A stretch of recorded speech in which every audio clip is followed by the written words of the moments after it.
Bienvenidos al aula virtual, jóvenes. Mi nombre es Jacqueline Sarria, soy su profesora de biología en este ciclo virtual ordinario 2019-2.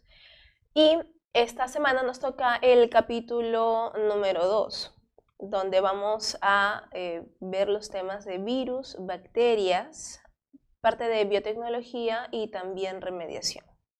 Muy bien, chicos. Vamos a ver la primera parte de nuestro tema del día de hoy, que corresponde a virus. Recordemos que los virus no son seres vivos. Hay mucho debate en la ciencia al respecto, pero la realidad es que los virus dependen necesariamente de alguna célula eucariota o procariota, de algún ser vivo. Son totalmente dependientes. No se desarrollan por sí solos. Recuerdan las características de los seres vivos, ¿verdad? Organización específica, metabolismo, crecimiento, adaptación, reproducción, irritabilidad y coordinación, homeostasis, ¿verdad? Son en total 8 características. Y estas características deben de ser cumplidas por todo ser vivo, y por eso teníamos los 5 reinos, ¿verdad? Recuerdan la semana número 1. Los virus no están dentro de estos reinos, sin embargo, la biología estudia a los virus a través de su rama llamada virología. Estudia a los virus porque recuerden que la biología estudia todo lo que tiene vida y todo lo que interactúa con los seres vivos. Motivo por el cual, señores, las características de los virus son las siguientes. Son metabólicamente inertes. ¿Recuerdan quiénes nos daban el metabolismo? El metabolismo nos lo da las enzimas. Ahora, ¿los virus tienen enzimas? Por lógica se asume de que no, o al menos no activas.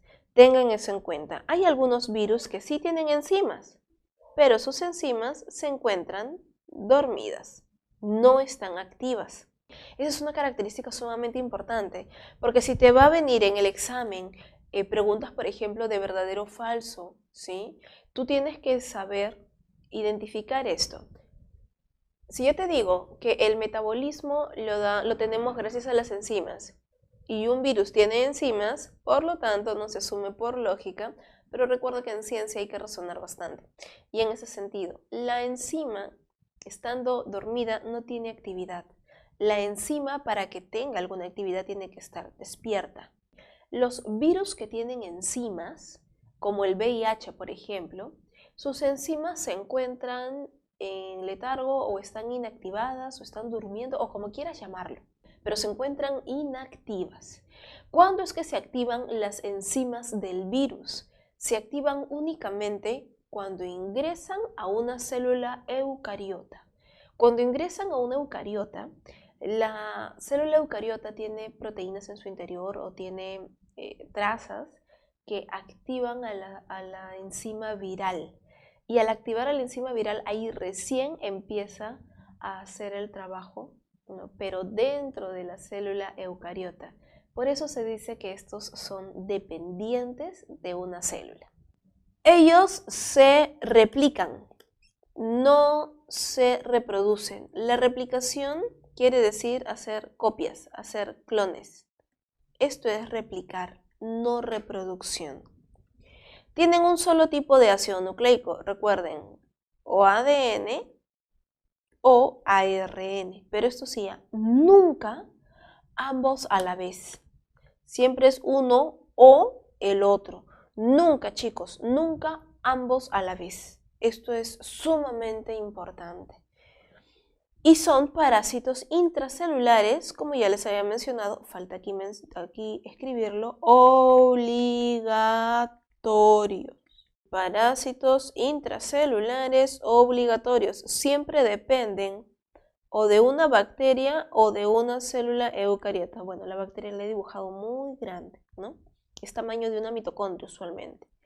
Una bacteria, una célula procariota o un eucarionte o un eucariota. Siempre van a ser parásitos intracelulares obligatorios. ¿Cuántos tipos de virus existen? Como ya les había mencionado, De acuerdo a la clasificación del tipo de ácido nucleico es o DNA o RNA. Hay de dos tipos, pero por su simetría o por su complejidad ya es diferente, es otro tipo de clasificación. ¿Y cuál es la importancia biológica de los virus? Los virus realizan el parasitismo metabólico, o sea, son parásitos intracelulares. Pero al ser parásitos metabólicos, esto me genera enfermedades, pero no solamente es para algo malo, ¿no? Sino también como herramienta biotecnológica, ya que al ser un parásito metabólico, si yo tengo una célula que está enferma, que tiene el metabolismo alterado, utilizando virus modificados, yo puedo cambiar el metabolismo de la célula. Hay muchas películas, chicos, de ciencia ficción que tratan sobre esto. Por ejemplo, deben haber visto tal vez la película Soy Leyenda, con el famoso actor Will Smith, ¿sí? En la película Soy Leyenda, si ustedes han prestado atención a la primera parte de la película, te cuenta de que en un momento X de nuestra civilización, los científicos logran crear un virus que detiene el cáncer. O sea, este virus, a través de sus receptores, llegaban a la célula cancerosa, ingresaban a la célula del cáncer que estaba alterada y la modificaban para que se sane, ¿no? Algo por el estilo. Pero eso, o sea, eso es utilizarlo como herramienta biotecnológica. Y eso, chicos, es lo que se utiliza también en la actualidad. Ya se está utilizando lo que ya se llama terapia génica. La terapia génica utiliza mucho a los virus como herramientas biotecnológicas. Pero así como en la ciencia ficción, muchos de ellos fallan. En la película que les mencionaba, Soy Leyenda, te cuentan de que el virus falló. El virus al ingresar a la célula y al cambiarla, el virus también mutaba, que eso es lo que suele ocurrir, por eso es que cada vez hay una influenza diferente, ¿no? Los virus también mutan. Adaptación se podría llamar tal vez, pero esta evolución de los virus genera siempre nuevas enfermedades virales, por eso la gripe viral cada año se va modificando, ¿no? Cada año va cambiando, ¿sí? Sobre todo la gripe de tipo influenza, ¿sí? Muy bien, entonces en la película trataba de todo ello, ¿verdad? Y que el virus fue mutando y fue alterando ya no solo a la célula cancerosa, sino a toda la célula del cuerpo, y de ahí es de donde empiezan a cambiar, a mutar, ¿no? Y prácticamente el 90% de la humanidad mutó y se convirtieron en una especie de humanoides, etcétera, ¿no? Ciencia ficción todavía, ¿ok? Entonces, a eso se refiere utilizar a los virus como herramientas biotecnológicas. De igual manera, chicos, los virus se utilizan para la creación de transgénicos, ¿no? Los OGM, los organismos genéticamente modificados, tales como en el Perú abundan. La soya, que vende Perú prácticamente toda es transgénica, no es nativa de Perú. El tomate transgénico, la papaya transgénica, las frutas transgénicas, ¿no? En el Perú esto está muy regulado recientemente, hace unos años, debido a que nuestro país es mega diverso. Al ser mega diverso quiere decir que nosotros tenemos una gran riqueza en los ADN nativos. El transgénico, por ser un organismo genéticamente modificado, es resistente al frío, al calor, a las pestes, a las plagas, ¿verdad? Es altamente resistente. No es como una planta común que es estacional, ¿no? Por eso es que las plantas, usualmente las frutas, las encontramos por estaciones. No todo el año hay fresa, no todo el año hay uva, etcétera, etcétera, ¿sí? Motivo por el cual, chicos, entonces nosotros tenemos, pues, mucho cuidado, debemos de tener mucho cuidado con los cultivos de transgénicos, debido a que estos pueden invadir, no ser una planta invasora en los cultivos nativos. Muy bien, chicos. Entonces, vamos a ver un poquito más a fondo a los virus, cómo es su mecanismo de acción, qué es lo que le hacen a la célula. Y vamos luego a ver a las bacterias. Tenemos aquí, chicos, el esquema de un virión. Bueno, virión se llama cuando está fuera de la célula, ¿no? Porque está prácticamente inactivo. El virión, de manera general, muestra un ácido nucleico en su interior. Recuerda que este ácido nucleico puede ser ADN o ARN, nunca ambos a la vez. Tiene una cápside, esta es la cápside. La cápside, recuerden que está formada de capsómeros, ¿sí? Y los capsómeros son proteínas. O sea que de manera básica, un virus está formado solo por ácido nucleico y proteínas. Esta membrana lipídica que te están señalando por aquí, esta membrana lipídica, chicos, no es exactamente del virus. O sea, no la formó el virus, no la originó el virus. Esta membrana lipídica usualmente es robada. Se la roba de la célula hospedera, de su célula blanco, de su víctima. Usualmente se la roba. Aquí nosotros estamos viendo en pantalla, chicos, también una estructura viral, pero de un virus diferente. Este es lo que se llama un virus complejo. El bacteriófago, su nombre lo dice, chicos, bacteriófago. Fago, ¿qué significa? Comer, ¿sí o no? Atacar, comer, fagocitar. Bacterio, bacteria, ¿verdad? Que ataca a la bacteria. Esa es la interpretación adecuada, ¿sí? No que se come a la bacteria, obviamente, ¿no? Ataca a la bacteria. El bacteriófago, o simplemente conocido como el fago, es un virus que ataca a las células procariotas. Vemos que su estructura se ve bastante compleja y parece que tuviera patitas para algún tipo de movimiento. Pero la verdad es que no se mueve, ¿sí? No posee movimiento. Estas fibras proteicas que te señalan por aquí, que parecen patitas, ¿sí? Son simplemente estructuras de proteína, ¿sí? Que se utilizan para el proceso de la fijación del virus hacia la bacteria. Vamos a ver primero sus partes principales. El bacteriófago en su interior tiene una molécula de ácido nucleico que en este caso te señalan que es ADN, ¿no? La zona de la cabeza está formado por el DNA y te señalan la proteína. Bueno, en este caso la cápside, casi de forma geométrica, ¿verdad? En realidad esto es un icosaedro, ¿no? 20 lados. En teoría el bacteriófago posee una cabecita icosaédrica. Recuerden que la proteína son los capsómeros, ¿no? Y toda la estructura es la cápside. Ahora, como este es un virus complejo, se separa en cabeza y cola. La cabeza está formada prácticamente por la nucleocápside, ¿no? Y la cola está formada por la vaina contráctil, que esto es también pura proteína por si acaso, chicos, ¿eh? La vaina contráctil es pura proteína. Y las patitas, ¿no? Que asemejan a patitas, son fibras también proteicas, ¿no? Todo está hecho de proteína, en el caso del bacteriófago. Este es otro tipo de virus, mírenlo, chicos, sumamente complejo. Este es el famoso VIH, ¿no? El virus de inmunodeficiencia humana, el que causa el síndrome de inmunodeficiencia adquirida, enfermedad conocida simplemente como el SIDA. Vemos que en el interior este virus tiene ARN, ¿verdad? Acá está el ARN viral. Miren, 2 hebras de ARN monocatenario. El ARN viral es monocatenario. ¿Qué significa eso, chicos? Una sola cadena. Cada uno es de una sola cadena.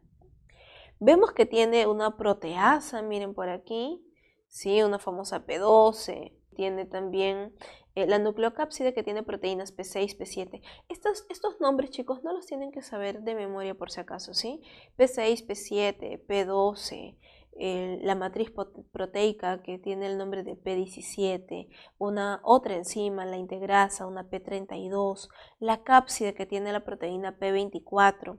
Todas estas proteínas, chicos, miren, la transcriptasa reversa, esta es la famosísima enzima que está durmiendo, ¿verdad?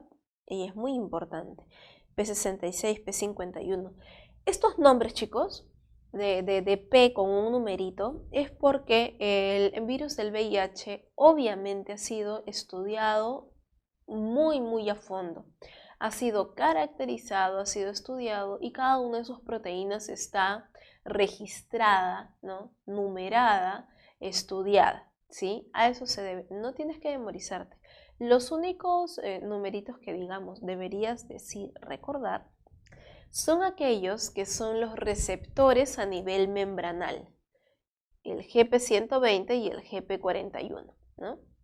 El GP120, que es el primero en tener contacto, mira, está hacia afuera el receptor, y el GP41 está integrando la membrana.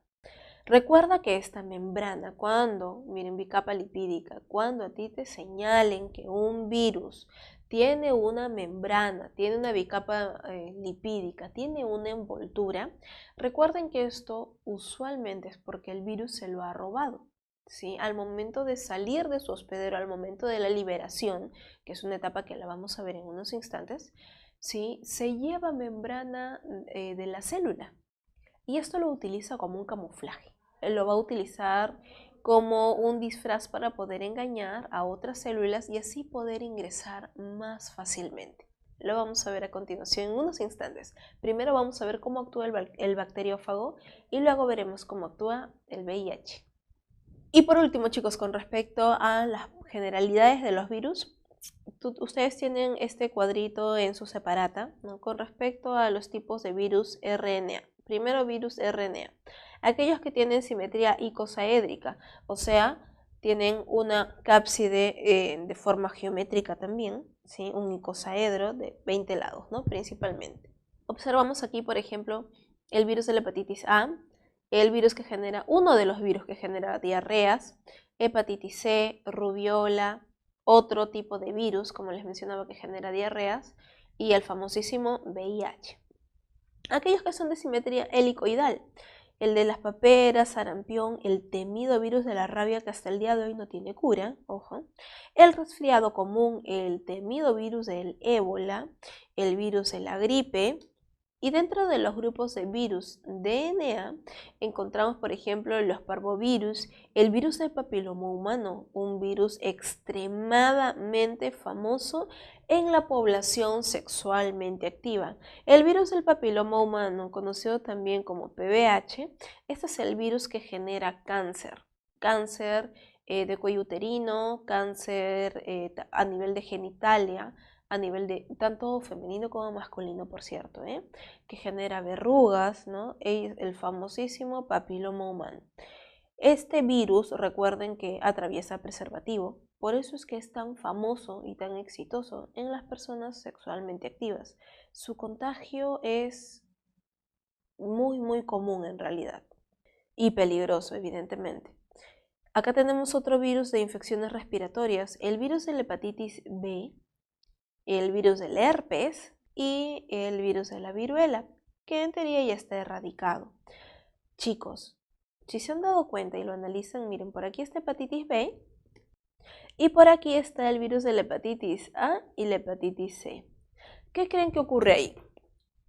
¿Recuerdan, chicos, que les había mencionado que los virus suelen adaptarse o suelen mutar? ¿Sí? ¿Se acuerdan que les había mencionado ello?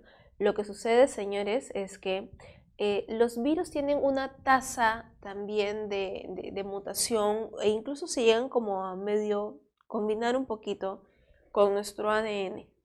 Porque el virus lo que hace es cuando ingresa a nuestra célula, su ácido nucleico lo vuelve parte del nuestro. Y cuando empieza a generar nuevos virus, ese ADN cuando se duplica a veces jala parte de nuestro ADN. Y ahí el virus empieza a cambiar, empieza a mutar. El propio ácido nucleico, recuerden que empieza a mutar. ¿Esto qué me genera, chicos? Esto me va a generar nuevas enfermedades virales. Por eso es que, como les había mencionado, el virus de la influenza, el virus de la gripe, ¿no? Tipo influenza, constantemente cambia, constantemente altera. Es más, el virus de la gripe común fue evolucionando, evolucionando, evolucionando y cuando llegó a un punto máximo en el humano, entró a las aves. En las aves muta y luego retorna a nosotros como la famosísima gripe aviar. De igual manera, el virus de la gripe, ¿no? Otro grupo evolutivo, entra al cerdo y genera la gripe porcina y luego retorna al humano, ¿no? Por eso es que nosotros tenemos algunas de estas enfermedades. O sea, los virus, chicos, han estado desde siempre. Evolutivamente hablando y desde un punto de vista ecológico, se consideraba a los virus como unos controladores de población naturales. Por eso es que los virus generan enfermedades que así nomás no se pueden controlar. De los virus que les he mencionado el grupo de virus que son muy temidos, enfermedades consideradas incluso las peores formas de morir, como el ébola, ¿verdad? Como el VIH también sumamente temido, muy peligroso. Chicos, lo que sucede es que cuando un virus entra en nuestro cuerpo es bien complicado de detenerlo. Sí, porque si tienes una gripe viral, no vas a tomar antibiótico, porque el antibiótico, antivida, anti un ser vivo, antibacterias. El antibiótico ataca solo a bacterias. ¿Sí? Si tú estás con gripe viral y tomas un antibiótico, el virus se baña en el antibiótico y no le pasa absolutamente nada. Entonces, todas estas características debemos de tenerlas muy en cuenta. Muy bien, chicos, ahora sí lo que les había mencionado con respecto al ataque de un bacteriófago, un virus que ataca una bacteria. En la imagen nosotros podemos visualizar primero, aquí tenemos a la bacteria y en su interior, bueno, el ADN en realidad está algo así, ¿no? Súper enmarañado. Vamos a simplificarlo, ¿no? El ADN está en el interior de la bacteria. Vamos a ir a la primera etapa. El virus, ojo, el virus aquí por cuestiones didácticas lo han dibujado muy grande. Si la bacteria fuese de ese tamaño, el virus sería de ese tamañito nada más, por si acaso. Los virus son extremadamente pequeños, por eso es que nuestro sistema inmune no lo detecta, por si acaso. A ver, vamos a ver primero por aquí qué es lo que ocurre. La primera etapa es la etapa de absorción o fijación, la etapa en donde se adhiere, ¿sí? Absorción, ¿sí? Absorción o fijación. En esta etapa, el virus se fija a la bacteria. Oye, ¿cómo llega a la bacteria? ¿La busca? No, en realidad es cuando los virus están en el medio. Imaginemos que nosotros tenemos un bacteriófago en nuestro interior y ingresan bacterias, ¿sí? Si es que ingresan bacterias a nuestro cuerpito, ¿sí? Y tenemos bacteriófagos, ahí los bacteriófagos aprovechan y se fijan a la bacteria. El encuentro usualmente en los virus es casual, ya que estos no se desplazan, no tienen movimiento. Al fijarse a la bacteria, chicos, luego viene la etapa de inyección, en donde el virus, utilizando, ¿recuerdan la vaina contráctil, la parte del cuerpo del virus? Va a inyectar el ADN viral.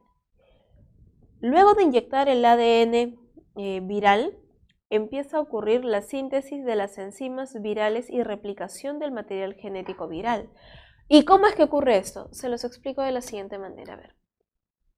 El ADN viral es un ADN bastante pequeño, pero muy, muy estratégico. El ADN viral tiene la secuencia de ADN, ¿no? Entre adenina, timina, citosina, guanina, ¿sí? Tiene, por ejemplo, el gen para la proteína de la cápside. Tiene el gen para la proteína de la enzima que va a replicar su propio ADN. Tiene, por ejemplo, una otra proteína que también puede ser para la cápside y por ahí para alguna otra enzima. Por eso es que aquí te dice, mira, cuando el virus inyecta su ADN a la bacteria la vamos a considerar siempre en rojito. Cuando inyecta el ADN a la bacteria, recuerden que la bacteria en su interior tiene enzimas propias bacterianas. ¿Qué hace la enzima si es que encuentra un ADN libre suelto en el medio? La enzima va a identificar al ADN y lo va a empezar a duplicar, lo va a empezar a transcribir y lo va a empezar a traducir. En otras palabras, va a hacer la expresión. Empieza a producir proteínas de cápside, enzimas, ¿verdad? Todas las proteínas que están codificadas en el ADN del virus. Al hacer esto, ahí es donde aparecen estos de aquí. Todas las copias, ¿no? Las proteínas del virus. Por eso te dicen síntesis de enzimas virales, ¿no? Como estas de aquí, y replicación del material genético viral. O sea que el virus utiliza el material enzimático, la maquinaria enzimática de la bacteria. Así es, por eso se le llama parásito intracelular obligatorio. Una vez, chicos, que se han producido, imagínate esto, se han producido muchos capsómeros, muchas enzimas y obviamente muchas copias de ADN viral. Ahora, ¿qué va a ocurrir? Miren, aquí está, síntesis de cubiertas proteicas, o sea, de las cápsides, y la encapsidación del material genético viral. ¿Qué quiere decir? Que luego de esto que viene, la etapa de ensamblaje, en donde los virus se ensamblan en el interior y por último, chicos, viene el proceso de la liberación o la lisis de los virus, de las partículas virales. Y aquí pueden haber dos rutas, ¿recuerdan? La etapa lítica y la etapa lisogénica. Lítica o lisogénica, ¿qué quiere decir esto? La etapa lítica o etapa crítica es cuando ocurre efectivamente esto de aquí, donde la bacteria explota, ¿no? Se muere. La etapa lítica o crítica. Y la etapa lisogénica es cuando la bacteria se mantiene viva para ser utilizada por el virus, para producir constantemente más y más virus. Esas son las etapas líticas y lisogénicas. Esta información principalmente, por favor, para los que les vienen 7 o 10 preguntas de biología. El ciclo replicativo del VIH. Ahora vamos a ver cómo es que actúa este otro virus. Recuerden que habíamos visto el virus del VIH sumamente complejo, ¿verdad? Y les había mencionado también que la membrana, esta membrana que tiene el virus, es un camuflaje, es un disfraz que utiliza porque le muestra su GP120, ¿verdad? Lo primero que tiene interacción con los CD4 que tiene el linfocito T. ¿Sí? Este linfocito CD4, conocido como los helper, al tener contacto con el 120 del virus, es como que le abre la puerta, lo identifica como suyo. Ahora, recuerden algo sumamente importante. Nuestro sistema inmune tiene una forma de actuar. ¿Cómo es que actúa nuestro sistema inmune? Sabemos que nos defiende muy bien, a veces es bastante exagerado, generándonos alergias y tipos de hipersensibilidad, y etcétera, etcétera. Nuestro sistema inmune nos protege, sí, aunque a veces es un poquito exagerado, ¿sí? Pero tengamos en cuenta lo siguiente. ¿Cómo nuestro sistema inmune actúa, ¿no? Frente a cuál es su mecanismo? ¿Cómo es que logra identificar cuando hay un patógeno, cuando ingresa una bacteria? ¿Sí? ¿Qué es lo que hace el virus? ¿Qué es lo que hace nuestro sistema inmune? Chicos, si yo soy un linfocito TCD4, yo tengo receptores. Los receptores vendrían a ser mis manos. Si yo quiero saber que otra célula pertenece al cuerpo o que está sana, hacemos lo mismo que hacemos los humanos, nos damos la mano. Hola, ¿qué tal?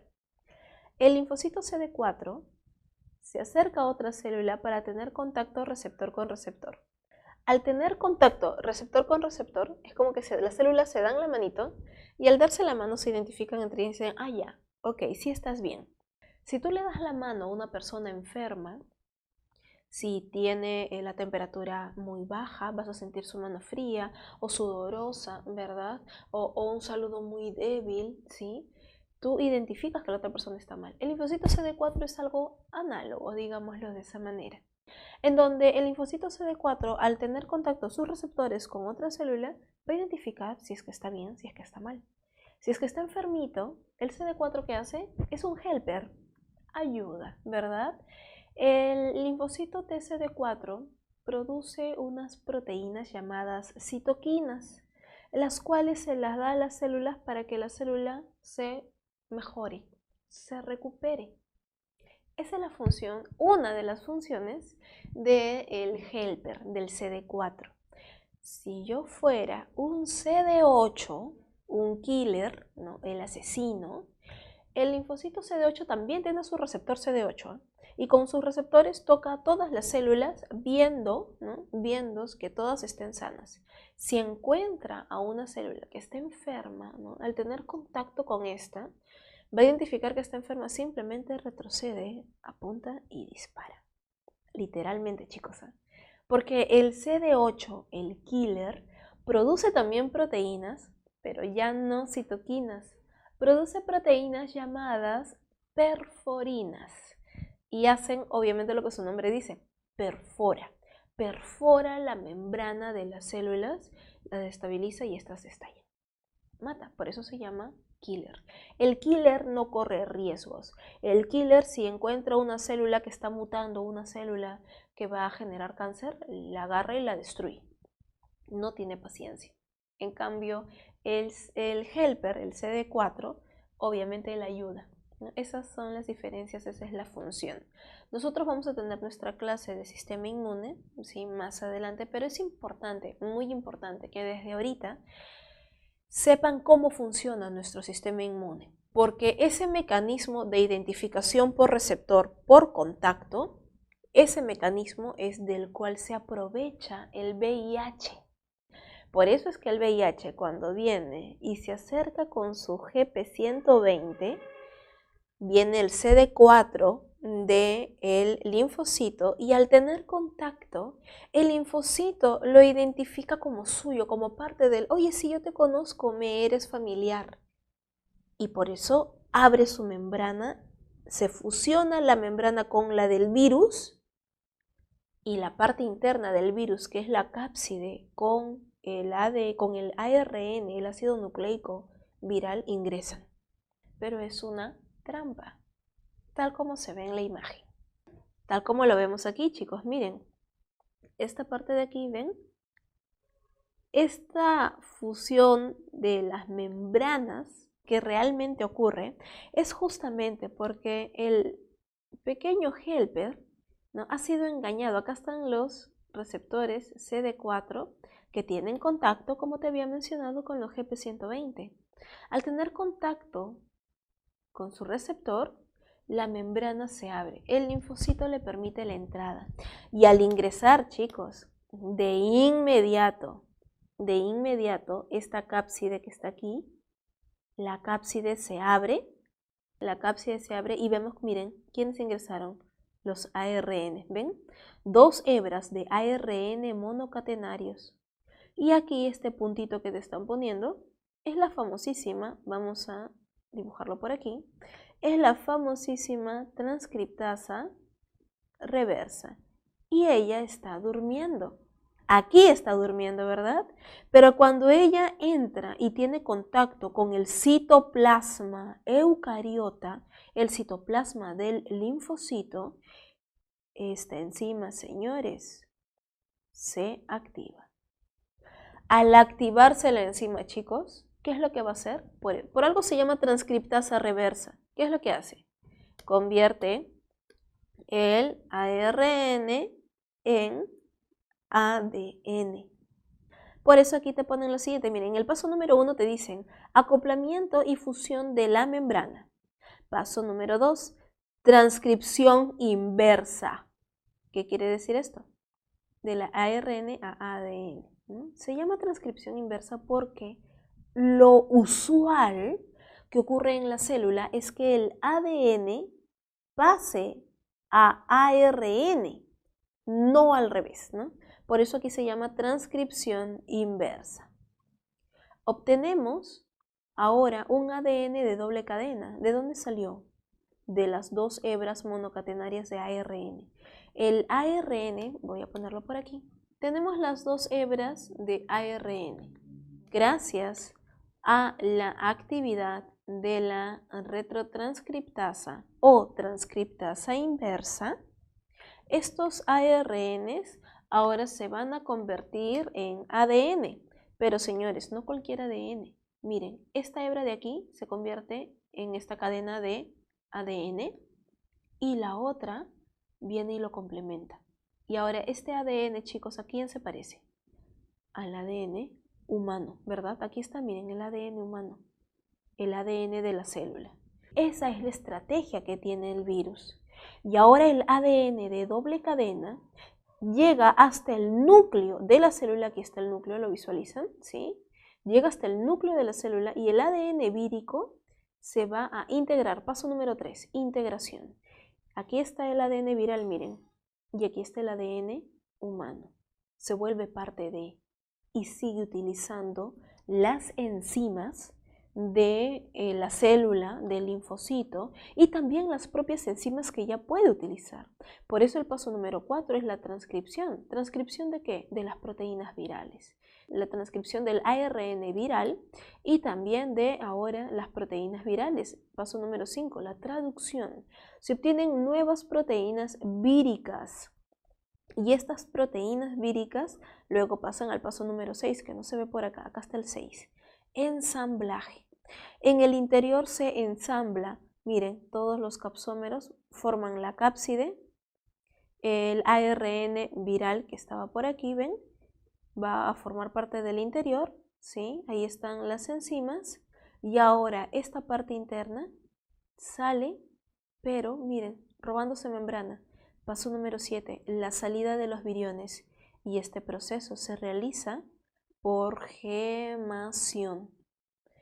Al hacer gemación se roba parte de la membrana y me genera un nuevo virus envuelto, camuflado, el cual está listo nuevamente para venir y engañar a otra célula. Esa es la función que cumple este virus. Si no lo entendieron bien, chicos, retrocedan el video y vuélvanlo a ver. Se van a dar cuenta que este virus tiene todo literalmente fríamente calculado. Este virus, chicos, parece un virus inteligente, parece un virus en realidad armado, ¿verdad? Por eso es que este virus generó siempre tanta controversia, ¿no? De cuáles fueron sus orígenes reales, ¿no? Este virus parece creado prácticamente por biotecnología. Tiene todo altamente específico, pero vale la pena mencionarles que no es el único virus que tiene una enzima de tipo retrotranscriptasa o transcriptasa inversa o también llamado transcriptasa reversa. Nunca le vayan a decir a esta enzima retrotranscriptasa reversa, porque ahí es como una doble negación, ¿no? Ha venido en examen de admisión, ¿eh? Tengan cuidado con eso. Y muy bien, chicos, por último, con respecto a los virus y las bacterias, ¿sí? Volvemos ahora a la célula procariota. Esta es la última parte que te mencionan también de virus en tu separata. Con respecto al ciclo lítico y lisogénico, solamente para que quede claro, tengamos en cuenta esto. En el ciclo lítico te dicen, primero, el fago se fija a la célula huésped e inyecta su ADN, ¿no? Lo que habíamos visto. Aquí tenemos el ADN bacteriano, que también lo llaman cromosoma bacteriano, que vendría a ser lo mismo. En el paso número 2 nos dice, el ADN del fago se hace circular e ingresa al ciclo lítico o el ciclo lisogénico. ¿Qué va a ocurrir en el siguiente paso? El ADN y las proteínas nuevas del fago se sintetizan y se ensamblan en viriones. Y por último, la célula se lisa y libera viriones del fago. Este es el ciclo lítico, como les había mencionado, lítico o crítico. ¿Por qué? Porque la célula se lisa. ¿Qué quiere decir? La bacteria se muere. Como la bacteria se muere, ¿sí? Revienta, salen más fagos a atacar a más bacterias, bueno, atacar entre comillas, ¿no? Se tienen que encontrar con otras bacterias, se tienen que cruzar por su camino y de esta manera se adhieren a ellas y ahí las empiezan a atacar. Pero también tenemos otro proceso, ¿no? En donde de aquí, cuando ingresa el ADN, toma otra ruta, en donde se vuelve parte, miren, se vuelve parte del ADN bacteriano, generando lo que se llama el profago. La bacteria lisogénica se reproduce normalmente, como si no tuviera nadie en su interior, ¿eh? Como si no tuviera nadie. ¿Sí? Se reproduce normalmente, hace su proceso de reproducción en donde hace fisión binaria y ahora de una tenemos dos. Oye, y son ahora dos bacterias que en su interior tienen el ADN viral. Sí, así es. Como si no tuviera nada. ¿Sí? Y esta de aquí, por ejemplo, luego te dice, en ocasiones al prófago, el prófago se separa del cromosoma bacteriano y por otro evento recombinatorio, ¿no? Y inicia el ciclo lítico. O sea que luego de hacer muchas bacterias, ¿sí? Luego de que la bacteria se reproduzca muchas veces, algunas de ellas, el ADN del virus se separa nuevamente y pasa ahora a esta etapa, ¿no? E igual las puede llegar a matar. Ese es el ciclo lisogénico, en donde esto de aquí principalmente, en donde la bacteria se está reproduciendo, está haciendo bipartición y genera más bacterias, pero ya con los virus en su interior. Muy bien, chicos, ya hemos visto todo respecto a la parte de los virus. Les había mencionado también al inicio que estos virus, los virus son muy importantes también porque generan enfermedades. Recuerden que las enfermedades, si lo queremos ver desde un punto de vista ecológico, las enfermedades ayudan a mantener el control de la población. Y esto ocurre en todas las poblaciones, no solamente en la humana. En todas las poblaciones, siempre cuando hay, por ejemplo, una explosión demográfica de alguna población, cuando hay demasiada población de lobos, de liebres, de conejos, de aves o de cualquier otra especie, ellos tienen una forma de regularse. Siempre, toda población, cuando es demasiado abundante, siempre hay algo que lo regula. Empiezan a aparecer enfermedades, brotes de enfermedades, lo cual merma parte de la población y nuevamente es como un reinicio. O incluso las poblaciones, por ejemplo, de los lemmings, estos pequeños mamíferos, cuando hay demasiados, entre ellos empiezan a estresar, a saturar tanto que se suicidan. Se tiran de los acantilados, se tiran de los abismos, se suicidan. O sea, y esto es un proceso realmente natural. En el caso de los seres humanos, es la primera vez en nuestra historia, en el planeta, en donde estamos llegando a un punto de saturación máxima, ¿no? Además que sabemos, chicos, por historia, ¿no? De que las guerras en realidad han matado más personas que las enfermedades hasta el día de hoy, ¿no? La ciencia, el desarrollo de la ciencia y la tecnología ha evitado que las enfermedades lleguen a esos puntos clímax, ¿no? Hace varias décadas atrás, cuando hubo las epidemias, ¿no? La famosa gripe española, ¿no? O alguna otra pandemia, la peste negra, etcétera, ellas mermaban la población, ¿no? Lo cual ya no ocurre en la actualidad. Hemos tenido alertas de posibles pandemias, bueno, la gripe aviar sería en este caso, ¿no? Un claro ejemplo, ¿no? Sobre todo por las aves migratorias, ¿no? Que van a lo largo de toda América. Ellas serían el principal ejemplo, ¿no? Pero chicos, realmente la ciencia ha evitado justamente que se den ese tipo de pandemias. Los virus entonces ya tenemos bien en claro que también generan enfermedades. Y las enfermedades virales, ¿cómo se combaten entonces? Porque estamos viendo que nuestro sistema inmune no tiene una forma, digamos, muy eficiente de desaparecer a los virus, lo cual es correcto. Cuando un virus entra a tu cuerpo, nunca se va, ¿sí? No sale. ¿Por qué? Porque su ADN se vuelve parte del tuyo. Por eso hay que tener mucho cuidado, chicos. Por ejemplo, un virus sumamente famoso, el virus del herpes. El herpes es esa enfermedad que te salen como bombitas alrededor de los labios, ¿no? Y dicen, te picó la araña, te besó la araña. La araña no tiene nada que ver aquí. El virus del herpes es un virus de tipo RNA, el cual cuando ingresa a nuestro sistema lo vamos a tener siempre. ¿Y cómo te puedes contagiar de herpes? Cuando besas a alguien, a través de un beso, a través de la saliva, cuando compartes el vaso de alguien, ¿sí? De igual manera, ¿sí? O tomar de la misma botella de otra persona, oye, mejor bésalo, es lo mismo. Esos son costumbres que no se deben de realizar en realidad. El virus del herpes genera esas bombitas, ¿no? Dicen que son fastidiosas, dolorosas, generan comezón, dolor, etc. La persona, el paciente, va al médico, ¿no? Al dermatólogo, te recetan una cremita, unas pastillas y listo. Al cabo de 2 semanas se seca, se desaparece y listo. ¿Nunca más vuelve a aparecer? No, chicos.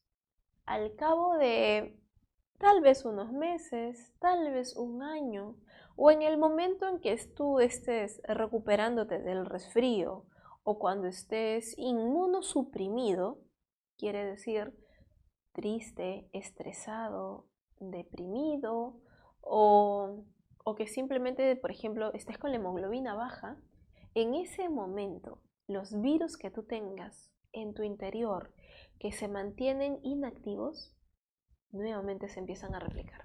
Nuevamente surge la enfermedad y a la persona otra vez le vuelve a salir el herpes, otra vez sale. Y es que los virus en realidad son así, siempre se expresan constantemente, justamente porque no salen de nuestro cuerpo. Y si tú tomas retrovirales o algún antiviral o algo que evite la replicación del virus, claro, pero eso no saca al ADN viral de tu ADN.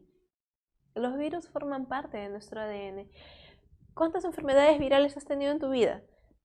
Todos esos virus siguen en tu interior. Solo que no se expresan las enfermedades. ¿Por qué? Porque tu sistema inmune, cuando tu célula está produciendo virus y se enferman, viene por ejemplo tu macrófago y se lo come, lo destruye. Y entonces ahí evita, obviamente, que los virus se propaguen. Si tu sistema inmune es fuerte y está bien, genial, porque las enfermedades no se manifiestan. Pero si tu sistema inmune baja, ahí obviamente vamos a tener problemas de diferentes enfermedades virales que se empiezan a expresar en tu interior. De eso se trata las enfermedades virales. Los virus por eso son tan peligrosos, chicos, recuerden, mientras más pequeño es un virus, es más peligroso. ¿Sí? Mientras más pequeño sea un patógeno, la enfermedad es peor. Por eso un virus es peor que una bacteria. Pero un protozoario es peor que una bacteria, en realidad, porque es eucariota, igual que nosotros. ¿Sí? Y los medicamentos contra protozoarios también nos afectan un poco a nosotros, así como contra los hongos. Los hongos por eso también son difíciles de combatir como tal, porque así nomás no se van, porque son eucariotas, igual que nosotros.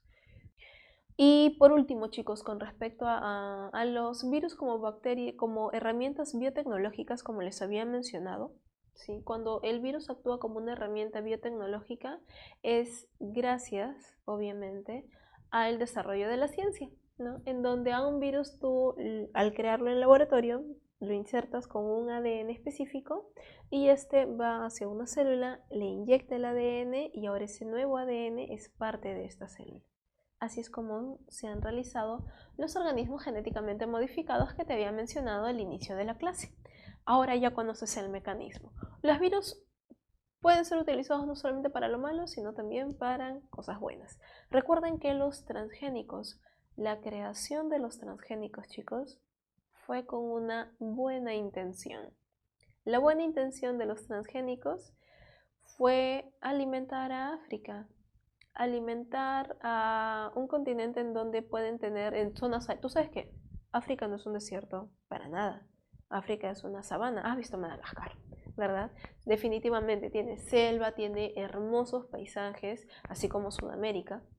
Tiene gran cantidad de selva y también tiene zonas de desierto, ¿verdad? Zonas áridas, zonas secas.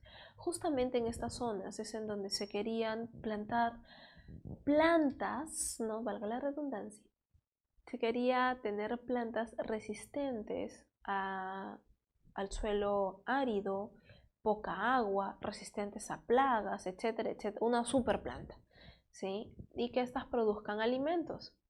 Ese era el objetivo de la creación de los transgénicos, chicos.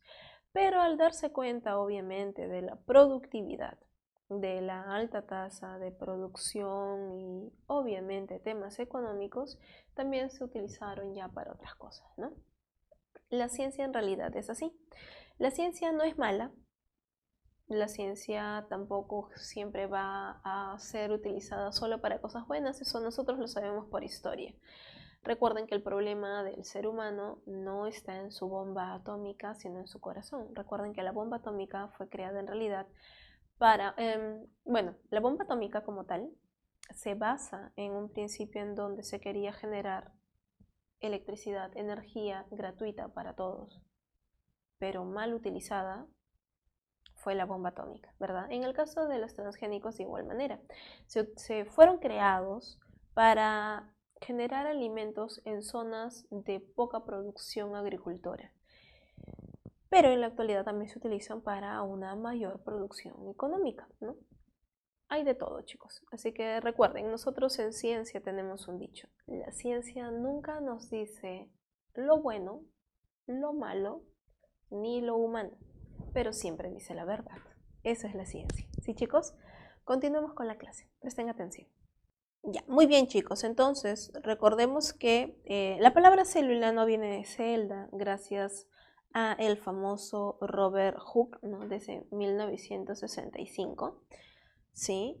Porque observó, ¿no? las celdas, ¿no? Celdillas de una lámina de corcho.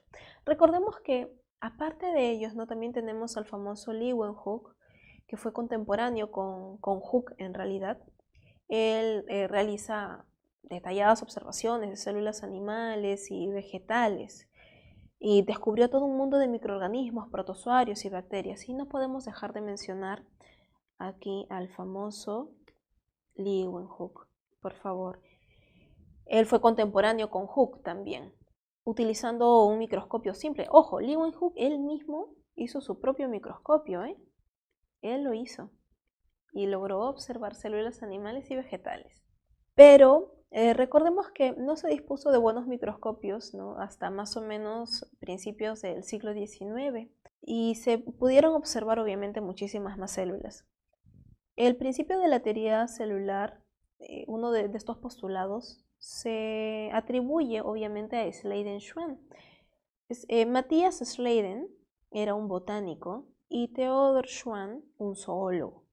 De acuerdo a la teoría celular podemos concluir que, mencionan ellos, la célula es la unidad estructural y funcional de todos los seres vivos de manera que la actividad vital de estos es el resultado de la suma de las actividades de todas sus células, entre las cuales existe una coordinación. Ellos ya tenían ese concepto, ¿no? Desde 1839. Fue su postulado que ellos aportan, ¿no? hacia la biología. Rudolf Virchow, ya en 1859, completa la teoría celular con su célebre principio omnis cellula y célula. Quiere decir que toda célula proviene de otra célula, ¿no? Alguna vez deben haber escuchado esto. Omnis célula, toda célula, célula, proviene de otra célula. Esto es separado por si acaso. Ese es el famoso Virchow. Y luego ya en 1880, el famosísimo August Weismann amplía la información que da Virchow desde un punto de vista ya evolutivo, resaltando que hay una continuidad ininterrumpida entre las células actuales y aquellas células que pues eran primitivas, el proceso de evolución en otras palabras. Las primeras células primitivas, las que aparecieron por primera vez en la Tierra hace 3.500 millones de años aproximadamente. Esto es la prueba del origen común que todas las células actuales reside en la semejanza de su composición y de sus estructuras. Estos postulados, ¿no? Todos estos postulados, chicos, fueron debatidos, fueron muy debatidos a todo lo largo del siglo XIX. Y por último, también debemos mencionar al gran Pasteur, o Pasteur, como quieras llamarlo. Fue Pasteur quien, al hacer sus experimentos sobre la multiplicación de los microorganismos unicelulares, dio lugar a la aceptación rotunda y definitiva de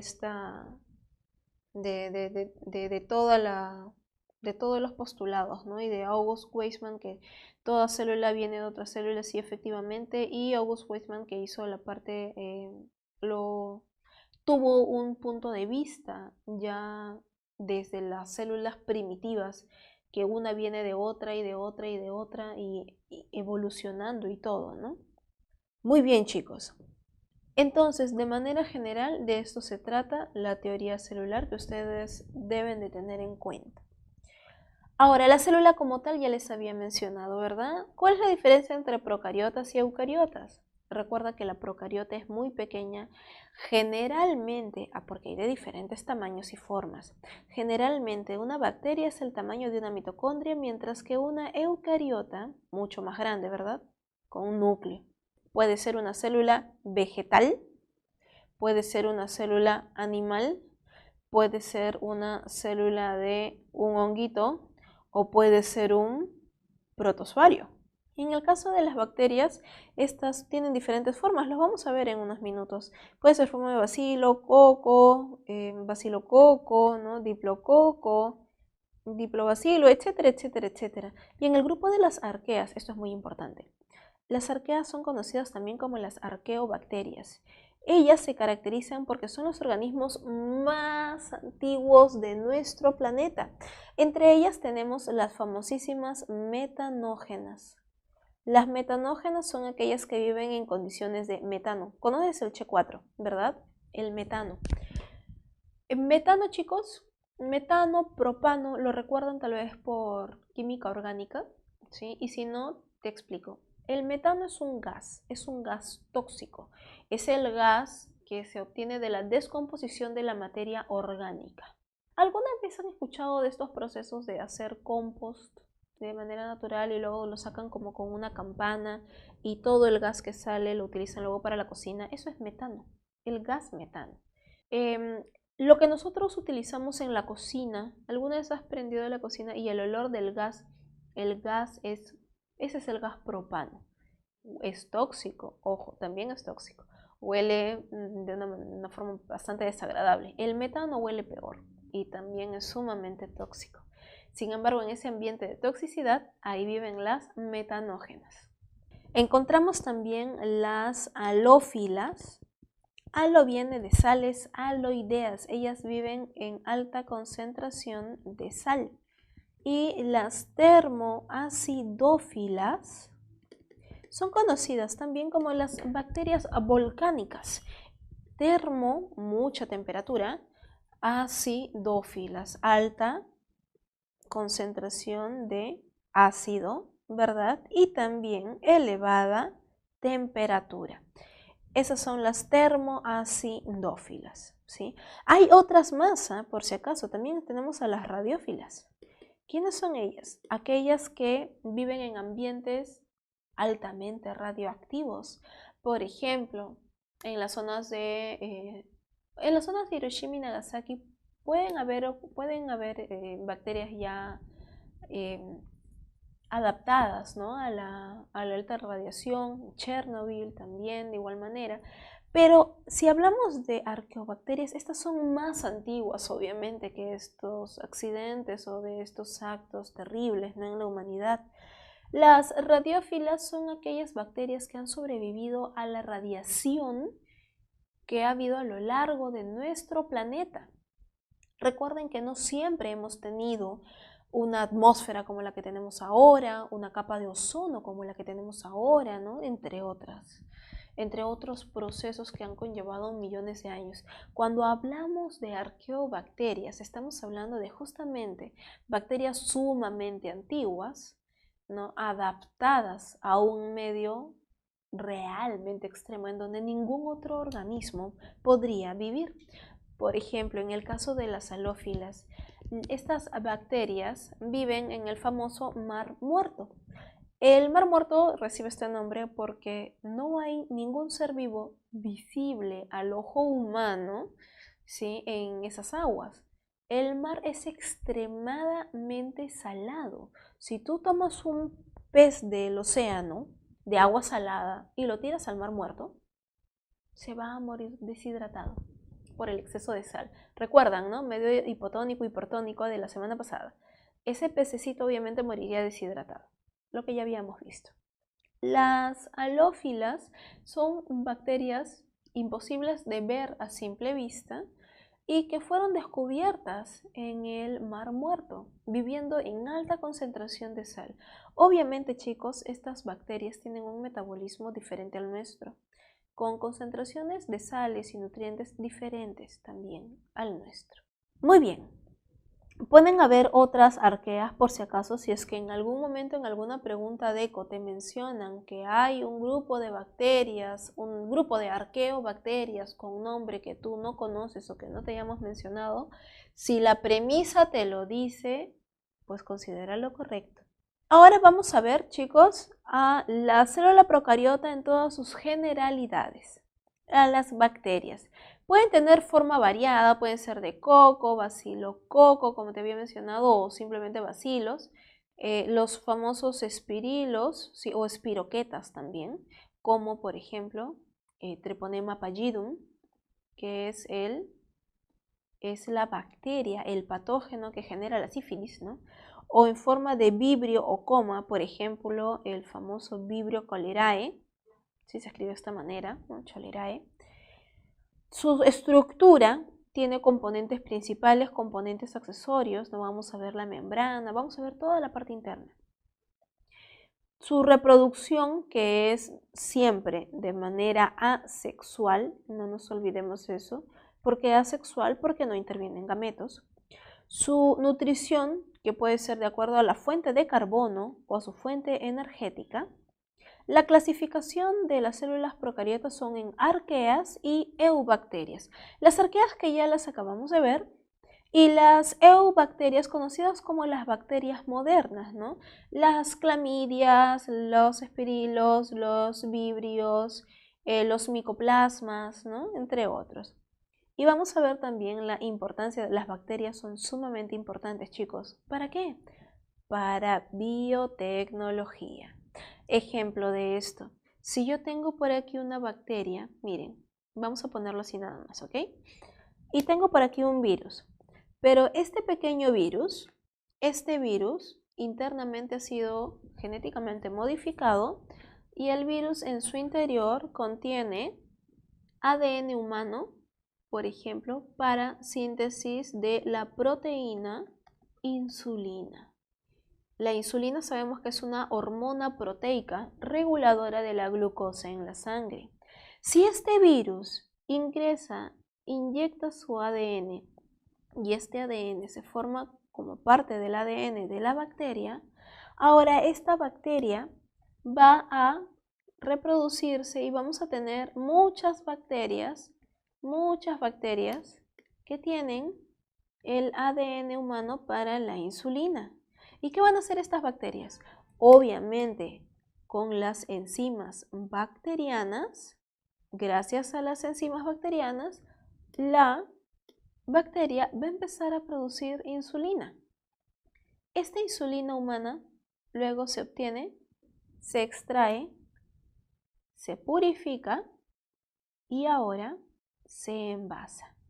Y vamos a obtener insulina humana pura, limpia, obviamente, lista para vender en la farmacia. La insulina que se inyectan las personas, por ejemplo, que tienen la diabetes común, es insulina obtenida por, evidentemente, biotecnología. Las bacterias son muy importantes también para ello. Vemos que también pueden trabajar con virus y demás, ¿sí? Se hace un cambio en la bacteria, es una bacteria genéticamente modificada. Obviamente no son bacterias patógenas, chicos, ¿eh? No vayamos a caer, por favor, en sensacionalismos ni nada de eso. Ustedes son futuros profesionales, son altamente objetivos y la ciencia en este caso ha sido utilizada obviamente para el bienestar de la sociedad, para ayudar a regular una terrible enfermedad a nivel mundial, ¿sí? La diabetes. Tengamos en cuenta ello, chicos, ¿sí? Obviamente no, ustedes ya se deben haber imaginado algo así, ¿no? Porque venden insulina en la farmacia, insulina humana. ¿De dónde se extrae esa insulina humana? ¿De muchos páncreas humanos que los exprimen? No, pues obviamente. Tiene que ser producida de manera biotecnológica en laboratorio. Esto es parte de la farmacogenómica que se realiza en los laboratorios. Y así como también la insulina, las otras hormonas que se producen, que se venden también en las farmacias, son producidas de una manera muy similar y esto nos ayuda muchísimo a diferentes enfermedades endocrinas. Ahora, chicos, de manera general vamos a ver la estructura que posee una bacteria. Recuerden que las bacterias usualmente cuando se las he dibujado son así y en su interior su ADN, ¿verdad? Esto obviamente es la membrana y en el interior encontramos el ADN bacteriano, pero en realidad obviamente es mucho más compleja. La bacteria, si la quisiéramos ver en un sentido más estricto, recuerden que la membrana es una bicapa, o sea, es una doble membrana interna y membrana externa. La parte externa sería más o menos así y la parte interna tiene repliegue. Puede tener uno o varios repliegues y asociado a este repliegue encontramos ahora sí la molécula de ADN. Este repliegue, chicos, recibe el nombre de mesosoma, que está por aquí. A ver, mesosoma. El mesosoma es el repliegue, como les he mencionado, ¿no? Puede tener uno o puede tener varios repliegues. Se dice, evolutivamente hablando, que el mesosoma es el intento de hacer un núcleo, pero ahí nomás quedó, como mesosoma. Y en realidad, señores, como mesosoma le funciona muy bien. Recuerden que si las bacterias no han evolucionado a algo más es porque no lo necesitan. Ahora, chicos, algo que siempre ha venido en los exámenes. Los mesosomas se asocian a dos cosas. Uno por adelante y otro por atrás. Primero, por adelante se asocia al ADN. ¿Entendido? Se asocia al ADN. Y hacia atrás se asocia a enzimas respiratorias.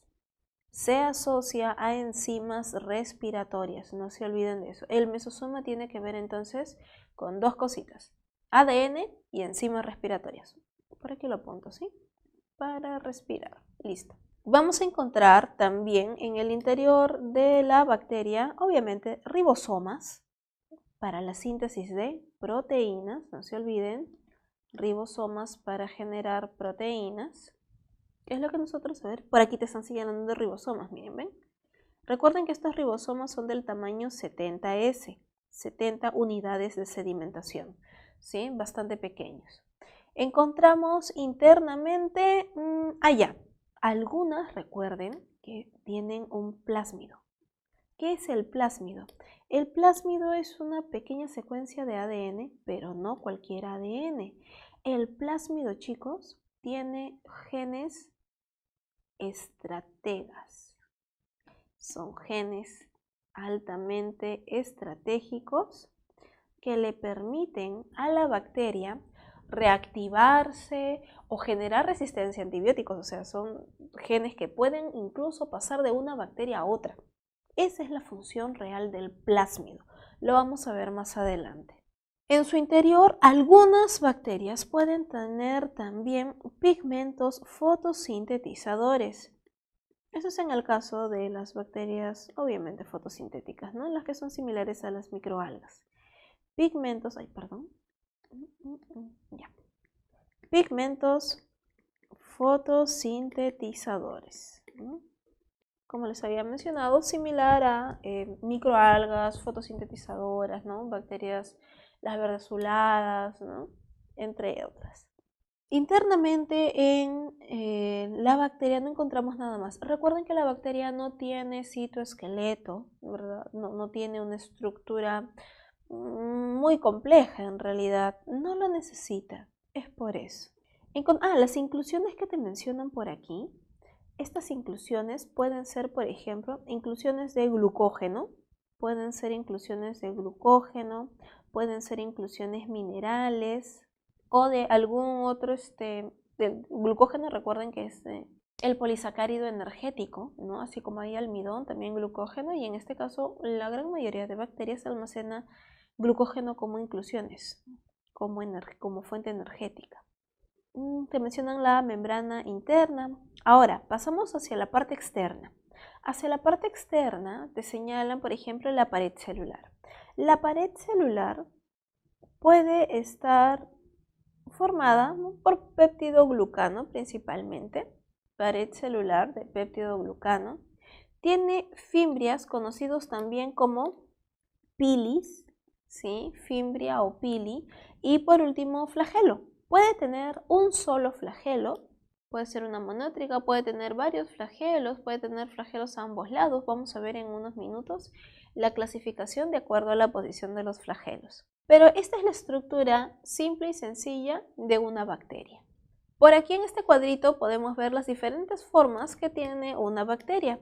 Puede ser, como les había mencionado, coco, diplococo, estafilococo, ¿no? Cuando tienen esta forma así como de racimo, estreptococo cuando son una cadenita de bacterias, ensarcinas cuando forman como una especie de cubito, ¿sí? Hacia atrás, ¿no? Tétradas en forma de bacilos, cocobacilo, bacilo, diplobacilo, estreptobacilo, de otras formas tales como vibrios o espirilos. Por aquí también vemos la pared de las gram positivas, ¿no? Hacia la izquierda y hacia la derecha vemos la pared de una gram negativa. Chicos, miren, nos damos cuenta por la imagen que los cuadraditos, los rectangulitos, simulan, ¿no? Son el ácido cicoico. Y bueno, esos nombres, chicos, son muy específicos, los cuales no les vienen en el examen, por eso no se preocupen. Pero aquí vemos las capas del péptidoglucano, o sea, gran cantidad de proteína por ahí con glúcidos. En cambio, miren aquí, miren esta pared celular, la pared celular por acá y la pared celular por acá. La pared celular, como les había mencionado, usualmente en las bacterias es de péptidoglucano. Aquí también tienen péptidoglucano, miren, miren, aquí hay péptidoglucano, pero se dan cuenta que la mayor parte también es como una membrana lipídica. Esta es una membrana externa, o sea, tiene más lípidos hacia afuera. Por eso es que te dicen gram negativas hacia nuestra derecha, ¿verdad? Y esta es la izquierda. ¿Sí? Hacia la izquierda una gram positiva, porque la gram positiva tiene gran cantidad de proteínas y la gram negativa tiene gran cantidad de lípidos. ¿Y por qué se llama gram? La coloración gram viene por el científico, el famoso Gerald Gram. O sea, Gram es solamente un apellido, por si acaso, ¿sí? Gerald Gram logró hacer una tinción, una coloración al microscopio. Y él clasificó a las bacterias como gram positivas o gram negativas. Las gram positivas se tiñen de un color medio morado, conocido también como púrpura o violeta, como quieran llamarlo. Se tiñen de color morado o violeta, mientras que las gram negativas se tiñen más de un color fucsia, o rosado intenso. Se tiñen de diferente color. ¿Por qué? Lo que sucede, chicos, es que la gram positiva, el primer colorante que se utiliza, se pega de inmediato a la pared de péptidoglucano, lo cual me genera obviamente ese color moradito, lo tiñe de morado y la bacteria se ve toda morada. En cambio, este primer colorante, cuando se utiliza aquí con una gram negativa, obviamente como no hay proteína no tiñe. El colorante morado simplemente se va. No hay proteínas para que sujete, ¿no? No hay proteínas porque estas están en la parte interna, no externa. Y viene un segundo colorante. El segundo colorante, chicos, obviamente es para el color fucsia. El segundo colorante cuando se echa por aquí ya está teñido de morado, así que simplemente el colorante fucsia se va, ¿sí? Porque ya está teñido de morado. En cambio, aquí cuando se pone el colorante, el fucsia, se mete entre los lípidos, tiñe los lípidos. Por lo tanto, esta se ve rosada y el segundo colorante aquí sí funciona. En cambio aquí, obviamente, el segundo colorante no va a funcionar. Pero el primer colorante sí funciona, ¿verdad? El primero sí, el segundo no, y aquí sí el primero y el segundo no. Esa es la coloración gram, nada más. Uno se tiñe de morado y el otro de fucsia. Y esto es importante Claro que es importante, chicos. Hasta el día de hoy se sigue utilizando la coloración Gram. La coloración Gram nos permite identificar si una bacteria tiene en su pared celular con más proteínas o con más lípidos. ¿Y eso para qué me sirve? Para saber el tipo de antibiótico que vamos a utilizar. Cabe mencionar que las Gram negativas son más patógenas que las Gram positivas. Muy bien, continuemos. Ahora, para mencionar la clasificación de la nutrición de acuerdo a su fuente de energía y a su fuente de carbono en las bacterias, encontramos que las bacterias pueden ser quimioorganotrófas, ellas son heterótrofas. Su fuente de energía son compuestos químicos, o sea, el alimento. Y su fuente de carbono son compuestos orgánicos, o sea, se alimentan de comida, sustancia orgánica, igual que nosotros, ¿no? Compuestos químicos y sustancias orgánicas. Ellos son quimioorganotrófos, aunque también podrían, por ejemplo, utilizar otras fuentes de carbono orgánico como petróleo, por ejemplo, ¿no? En cambio, en las quimiolitotróficas, ellas son autótrofas, utilizan como fuente de energía compuestos químicos, pero su fuente de carbono es inorgánico, o sea, puede ser, por ejemplo, CO2. Las fotoorganotróficas utilizan como fuente de energía la energía radiante, es decir, el sol. Igual en este caso, ¿no? La fotolitotrófica. Ambas utilizan la energía del sol. Solo que unas utilizan fuente de carbono compuestos orgánicos, por eso se llama fotoorganotrófa, y la otra utiliza inorgánicos, fotolitotrófica. Eso es muy importante. Y estas son las que más se parecerían a las plantas, ¿no? Utilizan el sol y compuestos inorgánicos. Aquí tenemos, chicos, a la clasificación de las bacterias de acuerdo a la cantidad de flagelos y la posición de flagelos. Por ejemplo, la monótrica obviamente tiene bueno, trico significa pelo, ¿verdad? Porque cuando recién lo visualizaron al microscopio, obviamente parecía simplemente un pelito, pero en realidad es un flagelo. Las lofótricas tienen un grupo de flagelos, ¿no? Hacia un costado, tienen un mechón de flagelos, lofótrica. Las anfítricas tienen a ambos lados, sea uno o varios flagelos. Y por último, las perítricas tienen hacia todo alrededor. Esto genera un movimiento rápido, ¿no? Giratorio sobre sí, o saltan de un lugar a otro. Tienen diferentes tipos de movimiento, principalmente locomoción. Ahora, chicos, vamos a explicar cómo es la reproducción en las bacterias. Recordemos que en la semana número 1 habíamos visto la característica de los seres vivos, que es la reproducción, ¿no? Una de las 8 características que habíamos analizado. Les había explicado que la reproducción es el proceso que realiza todo ser vivo. Todos realizamos el proceso de reproducción, los 5 reinos. Algunos lo realizan de manera sexual y otros de manera asexual.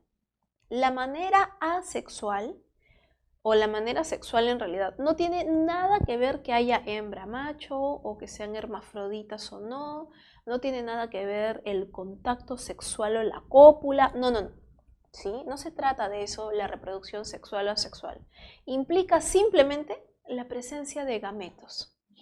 Si es que hay gametos, la reproducción es sexual. Si no hay gametos, la reproducción se llamará asexual, ¿sí? No necesariamente tiene que haber hembra y macho. Lo vamos a ver esto a mayor profundidad todavía en la semana 9, cuando nos toca nuestro capítulo de reproducción. Pero eso es lo que por el momento deben de tener bien claro. Reproducción sexual con gametos. Gameto femenino, gameto masculino. Por ejemplo, óvulo espermatozoide. O grano de polen, ¿no? Y la oosfera en la flor, en la planta. En el caso de las bacterias, no hay gametos. No hay bacteria hembra, bacteria macho, no hay gametos. Las bacterias tienen estrictamente reproducción asexual, conocido como fisión binaria, solo fisión o también llamado bipartición. Pero como te había mencionado, nunca le digas mitosis, porque la mitosis ocurre en las células con núcleo y la bacteria es una procariota. Vamos a verlo. La reproducción bacteriana, conocida como fisión o fisión binaria o bipartición, ¿sí? Ocurre de la siguiente manera. Primero, vemos por aquí el mesosoma, vamos a identificar las partes, está por aquí el mesosoma, la pared celular y la membrana. Primer paso vemos que el ADN se replica, ¿verdad? Miren, hay una doble hebra de ADN. Segundo paso, se forma un nuevo mesosoma. Ahora tenemos dos mesosomas, miren. Y cada uno traslada a una fibra de ADN circular al polo opuesto. O sea que los mesosomas, como te había mencionado, parece que el mesosoma engancha al ADN. Los mesosomas se duplican y estos separan a el ADN duplicado, cada uno hacia un lado. Y por último, la pared y membrana forman un tabique que se une hacia el centro, ¿no? En esta dirección, uno de arriba y otro desde abajo.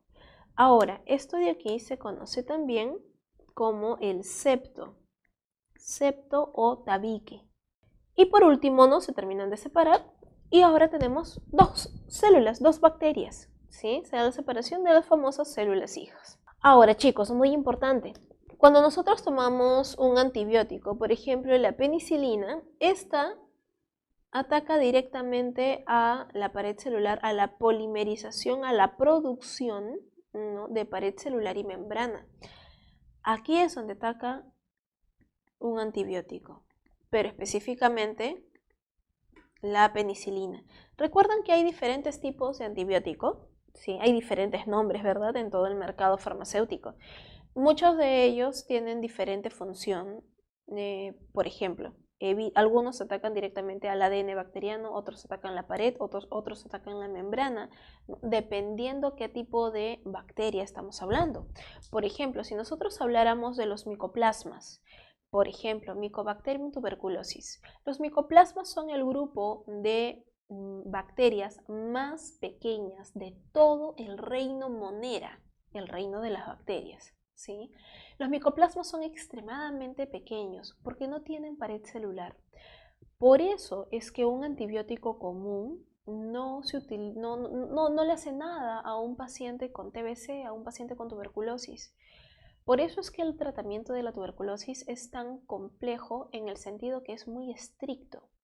Si ustedes conocen un poco de esta enfermedad sumamente famosa en nuestro país, la tuberculosis hace 10, 15 años, 20 años atrás era diferente a la de ahora. En la actualidad tenemos la tuberculosis MDR, multidrogoresistente. Es una tuberculosis producida por una bacteria pues prácticamente mutante, adaptada a los fármacos que se utilizan. ¿Y esto a qué se debe? A que los pacientes, cuando entraban en tratamiento, el tratamiento les decía, por ejemplo, tomen estas pastillas diarias o estas inyecciones, ¿no?, por 3 meses.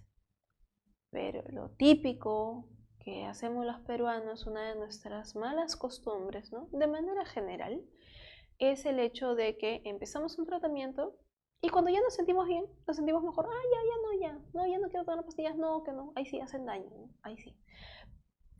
Pero es muchísimo peor, porque así fue como Mycobacterium empezó a hacerse resistente. Si a ti el médico te indica que tienes que consumir el fármaco 3 meses, es porque en el primer mes mata, por ejemplo, a las más grandes, a las adultas, a las más fuertes. En el segundo mes está matando a las que se están formando y el último mes ya son las más potentes, las que más estaban aguantando, ahí es donde las mata. Pero, ¿qué pasa si una persona toma solamente el primer mes o los 2 primeros meses? O sea que esas que estaban ya a punto de morir moribundas, ellas les dejaste de dar el antibiótico y ellas todavía estaban vivas, pero ya conocen el antibiótico y generan resistencia.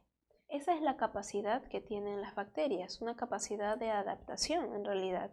Y esos genes de resistencia a antibióticos usualmente se alojan en los plásmidos que les había mencionado, ¿no? Vamos a continuar por aquí. Vamos a pasar al proceso de la famosísima conjugación bacteriana. Esto es sumamente famoso, chicos, porque aquí es donde interviene el famoso pili sexual. Recordamos que en una bacteria no está su mesosoma, su ADN, su pared y sabemos que tiene sus pilis. Pero de los pilis que tiene, ¿no?, su flagelo, por ejemplo, por ahí, ¿sí?, nosotros vamos a encontrar que hay un pili muy especial, un pili más grande que los otros, el mal llamado pili sexual. El famoso pili sexual, mal llamado de esta manera porque no tiene nada que ver con la reproducción, se utiliza para los procesos de conjugación, tal como nosotros lo estamos viendo aquí en esta imagen. Nos muestran el plásmido, ¿no?, esta pequeña secuencia de ADN, el pili sexual, paso número 1. En el paso número 2 vemos la célula donadora de plásmido, aquí está. Se hace un puente conjugativo. Este puente conjugativo es de 2 pilis sexuales unidos. Esta es la célula receptora. ¿Qué va a ocurrir? Paso número 3. Se da la transparencia del plásmido, o sea, el plásmido se duplica y una de las copias pasa a la otra célula. Y en la número 4, ¿no?, se da la regeneración del ADN plasmídico y ya está. Y ahora las dos tienen su plásmido. ¿Esto cuándo ocurre? Por ejemplo, esta puede ser una bacteria envejecida y esta una bacteria joven. La bacteria envejecida, para que no muera, la célula donadora, la bacteria joven, le da su plásmido. Este plásmido puede contener genes de reactivación del metabolismo y la bacteria nuevamente rejuvenece. Y ahora las dos están bien. ¿Esto es reproducción, chicos? No, porque inicialmente hay 2 bacterias y al final también hay 2 bacterias. Esto no es reproducción. Recuerden que la reproducción incluye el aumento de la población.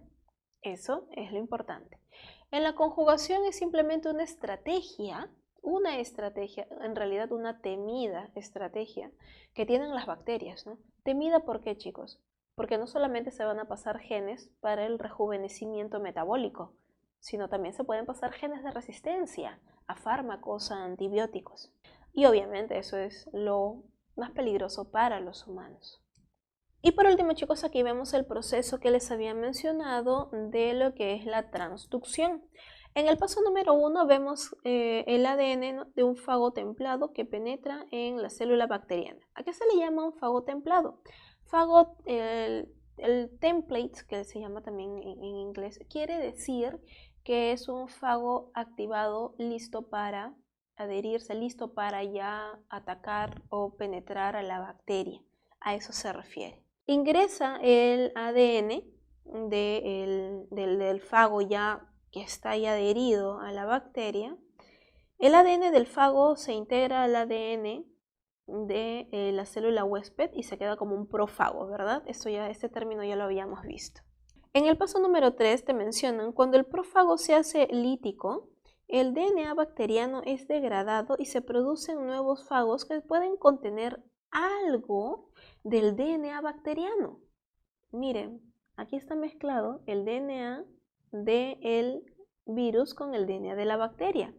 Entonces, cuando se liberan los fagos, vemos que pueden infectar a otras células, pero miren, tiene también el ADN de la bacteria. En verde está el ADN de la bacteria y miren, aquí hay fagos con ADN bacterial y el propio ADN viral. Miren, aquí hay uno que tiene solo ADN viral y aquí hay otros que tienen ADN viral y bacteriano, ¿no?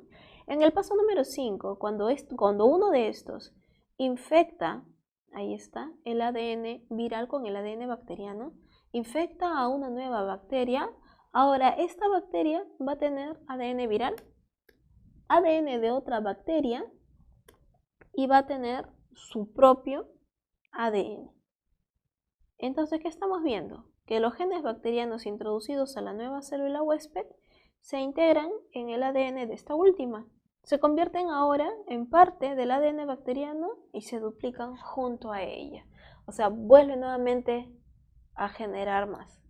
De esta manera, chicos, también los virus han participado mucho en procesos evolutivos y de adaptación. Y por último, chicos, otra de las aplicaciones sumamente importante de las bacterias, porque no todas son malas, como ya sabemos, es la bioremediación. Vamos a ver esta parte a continuación. La biorremediación se utiliza para procesos de restauración de los ecosistemas. Ha venido ya varias veces, chicos, desde hace más de 10 años está viniendo el tema de biorremediación en los exámenes de admisión. La biorremediación es una tecnología emergente que utiliza el potencial metabólico de los organismos vivos, ¿no? Sean plantas, algas, hongos y bacterias. Esto para absorber, ojo, degradar o transformar contaminantes y poder retirarlos, inactivarlos o atenuar su efecto en el ambiente. Por ejemplo, para remediar y recuperar suelos o cuerpos de agua contaminados con hidrocarburos, petróleo, es posible hacer uso de bacterias como las pseudomonas, que contribuyen a la oxidación, degradación, transformación y completa mineralización de estos contaminantes, o sea que al petróleo lo vuelve como cristales para que sedimenten y ya no ingresen a los peces, aves o organismos que viven en el agua.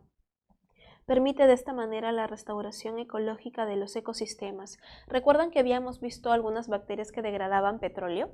Estas bacterias son las que se utilizan para remediar aguas. Básicamente, los procesos de biorremediación pueden ser de 3 tipos. Chicos, esto a nivel preuniversitario, por favor, ¿sí?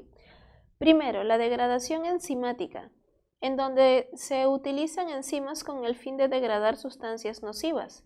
Estas enzimas son previamente producidas en bacterias transformadas genéticamente. Actualmente las compañías biotecnológicas ofrecen las enzimas y los microorganismos genéticamente modificados para tal fin, ¿sí? De esa manera es como se utiliza.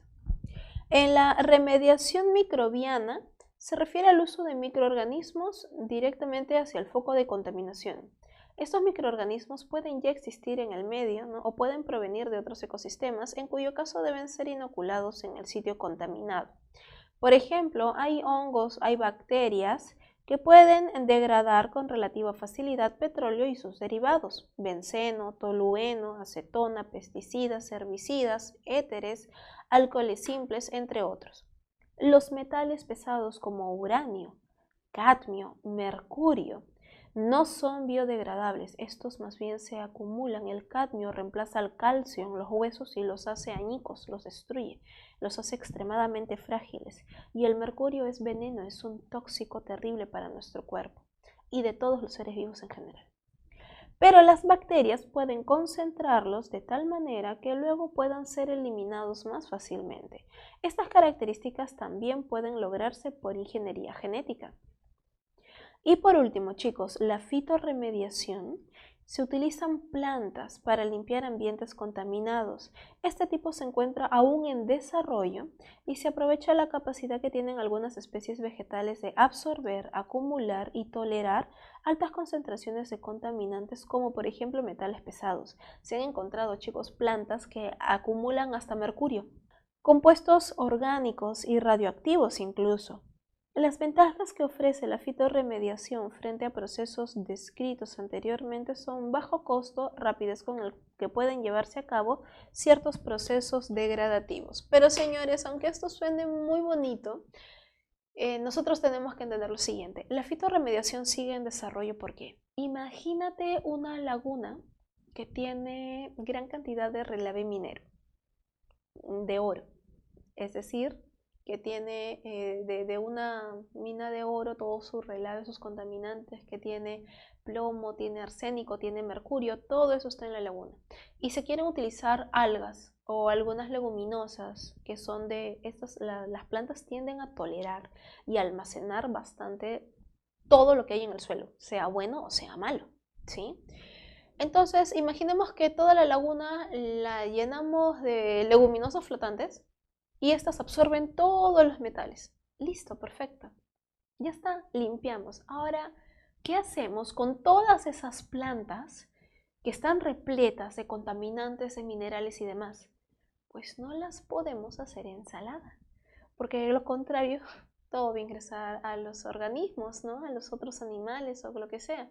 Algunos científicos en esta área habían propuesto la incineración, pero en el caso del mercurio, chicos, el mercurio de verdad es es un dolor de cabeza para el ambiente, para los ambientalistas y los que trabajan en el área de la remediación, porque el mercurio al ingresar a un animal tiene un ciclo de vida que se almacena en la grasa. Y cuando tú comes grasa, por ejemplo, de un pez, te comes la piel del pez, debajo hay grasa de todas maneras, aunque no tanta como en el pollo, pero igual hay grasa y ahí se acumula todo esto. Y cuando el humano lo consume, igual se acumula. Si está en una planta, la planta la acumula por un tiempo, pero luego la procesa, la degrada y sale al ambiente e ingresa a través de la respiración hacia los organismos. O sea, en otras palabras, es como que el mercurio tiene un ciclo de vida. Es uno de los grandes dolores de cabeza que hay en la actualidad. Hay muchas formas más modernas de utilizarlos. Por ejemplo, se utilizan también nanopartículas. En la actualidad, chicos, la ciencia ha avanzado muchísimo, muchísimo, muchísimo, muchísimo. Pero eso no viene en el examen. Cuando ingreses a la universidad vas a estar mucho más enterado de esta área si es que es de tu interés, ¿no? Espero que sí, porque todos debemos ayudar al medio ambiente, chicos, en la actualidad.